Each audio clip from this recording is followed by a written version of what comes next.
Tim Hardaway Sr., a basketball Hall of Famer, 13 years, a great 9 playoff appearances.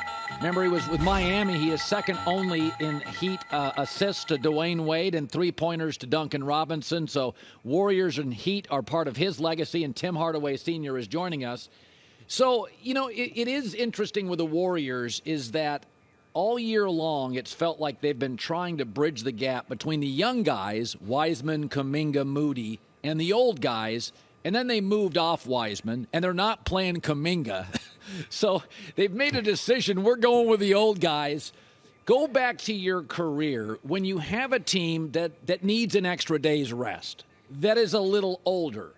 How much of a challenge will it be for the Warriors if they go 7 with the Lakers, 7 with the Nuggets? I mean, go back to your career, because it feels like the Warriors have kind of abandoned the young guy thing here in the playoffs. Well, yeah, they kind of abandoned the young guys, not only during the playoffs, but, during the regular season. And then when some of the guys went down, they had to bring in the young guys and play. Kuminga, I like Kuminga. He has great talent. He has a great future. I think it's just about him understanding how he has to play each and every night and come out with the intensity to play the same way each and every night. With the Warriors, it's a lot of things going on with the Warriors. They still trying to find who they are and what they are. I think they still trying to find a rotation that will help them and benefit them each and every game. So relying on the young guys and the young guys not being up to the challenge is kind of tough for them, because they was definitely relying on them, especially after winning last year. They was definitely relying on them the first part of the season, and it just didn't work out. So we have to start playing you more minutes, Steph. We have to start playing you more minutes, Clay, Draymond, Looney, and so but that takes a toll on you. But, the good thing is they veterans, they experienced, and they know how to take care of their bodies, and they're ready. And look for good things, more good things out of them tonight and further on. Draymond and Jordan Poole, there was a piece of video that came out a few days ago. And my takeaway is you don't have to love every teammate. But in basketball, there's about 7 to 8 guys that really play. In football, the offense goes to one side of the locker room, the defense the other. In baseball, a third of the team goes down to the bullpen. In basketball, it's a brotherhood, man. There's like 7, 8 guys, and you're on the plane together.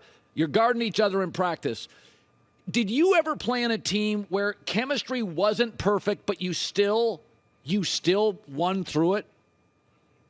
Yes, a lot of teams, championship teams, chemistry isn't perfect. You got Shaq and Kobe. Right. Their chemistry wasn't perfect. And sometimes, they got in, not in each other's faces, but you could tell that they wasn't on the same page. Right.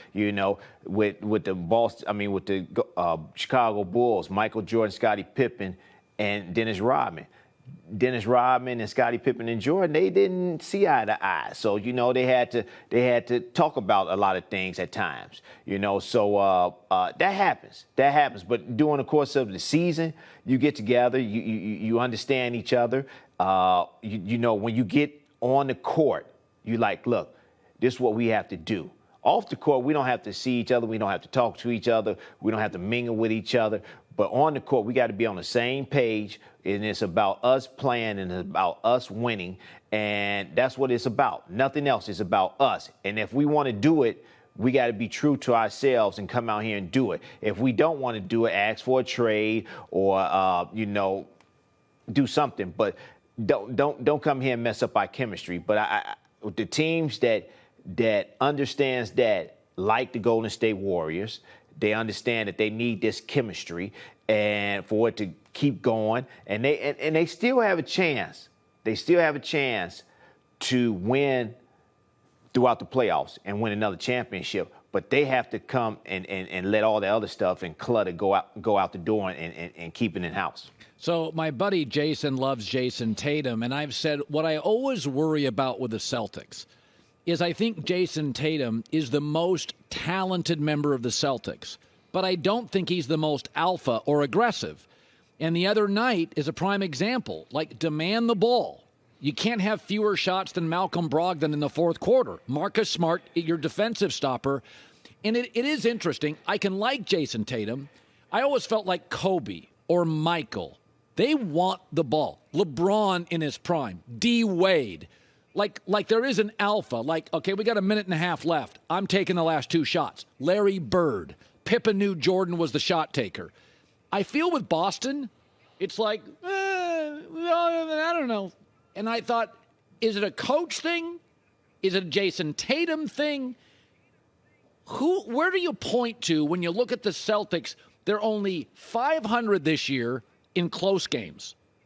That's it. For a really good basketball team. Who do I blame late? The player or the coach? All right, let's take last game out of the equation. Right. Okay, they blowing a team out. He doesn't need to do anything more than just facilitate and be out there on the court and just have some fun. When you're blowing a team out by 30, why should I go out there and try to score 30? Right. Why should I go out there and be the alpha? I don't understand that. So I think he's being criticized wrongly for not taking more shots in a blowout. Right. Okay. Now let's go back to the other games. All right. I think that's the coach's fault. And as an alpha on the team, and I think he is an alpha, and I think he is a guy that they need to go to more often at the end of the games, he didn't have the ball at the end of the game. Marcus Smart had the ball at the end of the game. All right, he's making a play. Why are you giving it to Marcus Smart to make a play? That's the coach's fault. Give it to your alpha. That is your alpha. Jason Tatum is your alpha, and he has proven it night in and night out. You ran a play for Jason Tatum against the Philadelphia 76ers, where Marcus Smart got the ball. Tatum was supposed to come get the ball, but he went backdoor, he got it, and he made a 3-pointer for a game in Philadelphia. So you got to, when it's his time, you got to make him believe and make him understand and put him in a position to shine. And once you put him in that position to shine, he will do it for you. He will facilitate. He will make the right play. With Michael Jordan and Kobe Bryant, Phil Jackson knew who to go to, and he ran a play. And they always had a play to run at the end of quarters and at the end of games, where that's why he didn't have to take a timeout. He just did knuckles, or he rubbed his hand and did something else to spread the floor. And they understood exactly what they needed to do, how they needed to do, and where they need to go. And they ran to perfection all the time, and they got a good shot for their team or for themselves to win the game. Yeah. All right, Tim's going to be on First Things First. Joining us today, the Hall of Fame guard. Tim, it's great seeing you as always. By the way, his son is in the NBA in a situation with Luka and Kyrie, and it's a bit of a...